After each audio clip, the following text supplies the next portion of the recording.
মরার সাথে সাথে তাকে একটা সাদা কাপড় দিয়ে ঢেকে দিতে হবে, মুখটা কেবলামুখী করা যাবে না, এটাই চূড়ান্ত। অজু দিয়ে গোসল দিতে হবে, অজুর অঙ্গগুলো ধুইতে হবে, আগে ভিজা পানি হাত দিয়ে মুখা দিতে হবে। লজ্জা স্থান আপনার অনুকূলে কোলালে আপনি এমনিতে আপনার মতো ধুয়ে দিবেন, সম্ভব না হলে আপনি ন্যাকড়া ব্যবহার করে পরিষ্কার করবেন। 3 বার ভালো করে ধৌত করবেন, বাম কাতে শুয়ে ডান কাতে পানি ঢেলে ধোয়া আরম্ভ করবেন।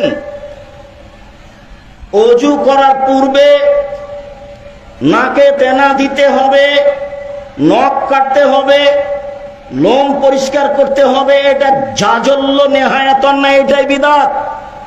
শ্বাস ছিল তখন এই বিধান ছিল, শ্বাস চলে গেছে, বিধান বন্ধ হয়েছে, ধর্ম নতুন করে দেখাবেন না।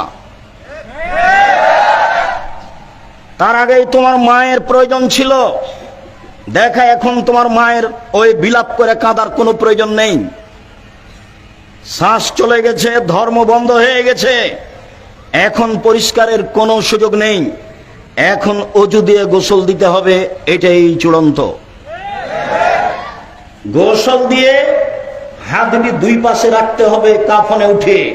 কাপড়ে 3টা কাফনের কাপড় হতে হবে, মহিলাদের 5 কাপড়ে কাফন দিতে হবে, হাদিস ঠিক নয়। পুরুষেরও 3টা, মহিলারও 3টা। ছোট বড় কি ছোট বড় করেন, সমান করব কি করেন, তাতে আসে যায় না। 3টা কাপড় বিছিয়ে দিয়ে লাশকে গোসল দিয়ে ভালো করে মুছে দিয়ে আপনি কাপড়ের উপরে তুলে দিয়ে বাঁধনগুলো দিয়ে দিবেন। এরপরে গায়ে গোলাপ জল ঝুটাতে হবে, এই কথা নয়, পানিতে গোলাপ জল ঢেলে দিতে হবে, এই কথা। বড়ই পাতা পানিতে দিয়ে গরম করে গোসল করানো যায়, এখন সাবান ব্যবহার করছে, কোনো সমস্যা নেই। সাবান ব্যবহার করার পরেও বড়ই পাতা গরম পানিতে দিতে হবে, প্রয়োজন নাই। বেশি পরিষ্কারের জন্য এটা করা হয়েছে। সুন্নাত পালন করো তো বড়ের পাতা, বোরের পাতা ডাল পানিতে দিয়ে পানি গরম করে গোসল করান, এটাই ভালো। গোসল শেষে আশেপাশে মহিলারা বসে চিল্লাচিল্লি করবে, কাঁদবে, দোয়া করবে, একেবারে স্পষ্ট বিধান। ধর্ম এরকম নয়। জানাজা সামনে রেখে ইমাম সাহেব শুধুমাত্র বলবেন ঋণের কথা। ঋণ থাকলে জানাজা হয় না।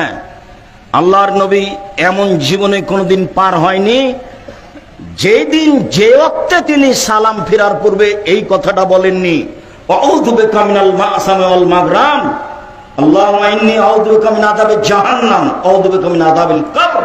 এই দুয়ার শেষে আছে, তোমার কাছে বাঁচতে চাই বড় পাপ হতে, তোমার কাছে বাঁচতে চাই ঋণ কর্য হতে, তোমার কাছে বাঁচতে চাই বড় পাপ হতে, তোমার কাছে বাঁচতে চাই ঋণ কর্য হতে। কে বললো আপনাকে?